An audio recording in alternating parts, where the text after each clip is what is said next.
I'm joined with Pine Funvik from Forsys Metals. Pine, thanks for joining us. Yes, pleasure. Good to be in Toronto. So let's start out talking about uranium. Uranium has been a bit volatile over the last few years, but mostly upwards to the right. But there's been some bear runs and some bull runs. What's going through your mind when you're thinking about the price of uranium? Well, I think from Forsys' side, we are firm bull market believers in the longer term. We are very confident that the fundamentals of supply demand gap is there and it's going to need to be filled. So I mean we're going to see a bull market. Yes, the spot market is going through the ups and downs, but it's a very small part of the overall market. And I think it's actually at a turning point. We're going to see some movements hopefully this year. So it's the first time we've chatted about Forsys. What's the high-level overview of the company?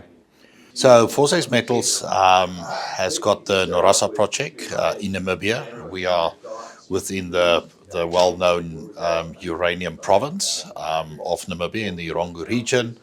And we have very similar uranium-style mineralization compared to the Rossing uraniums and the Husab mine, and Bannerman type of deposits.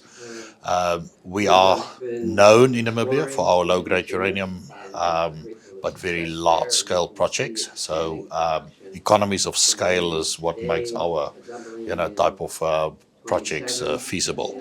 So we're pretty advanced with our project. We have two mineral deposits. The one is the Valencia deposit, the other one's the Number Plus. The Valencia deposit is already fully licensed. We've got a mining license, we've got an environmental clearance certificate, and we're progressing that through our updated feasibility studies at this point in time. So what does the timeline for production look like? So for us, it's a little bit market dependent. I mean, we don't want to push the green button too quickly because for us, the secret is to lock in long-term uranium prices and offtake agreements at the right level in the market. So if the market is still going to move up, we're holding back before we, commit to, long-term offtake agreements that will support our funding. So at the moment, we continue to optimize our operating costs, our capital costs, and our efficiencies and modeling of our mineral resources, so that towards the end of this year we'll basically be shovel ready. And if the market moves, we will be in a position to rapidly follow up with execution.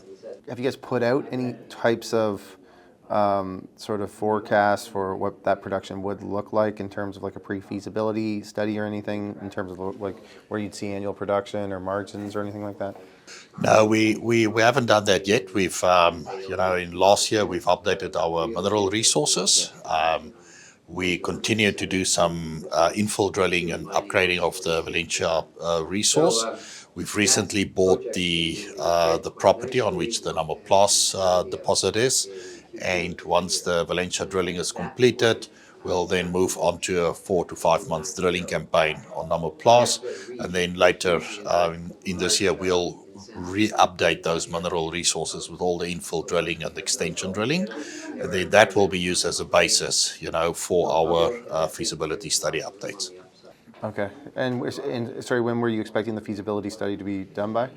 Well, we could technically complete it before the end of this year, but we are currently evaluating a number of significant new technologies like ore sorting, heap leach technology, and different mining methods. And those sort of trade-off studies, we want to make sure we've really understood them and optimized them, and then that will feed into the ultimate pre-feasibility study as the scope. All right, well, Pine, thanks very much for taking the time to hop on here. I know that uranium is a story that's really hot, especially here at Red Cloud, where they have a very large uranium audience, and we see it online on social media. So I'm sure that our audience is going to be excited to watch this interview, and hopefully you'll come back on here and chat with us after you guys get to production. Thank you very much. Excellent.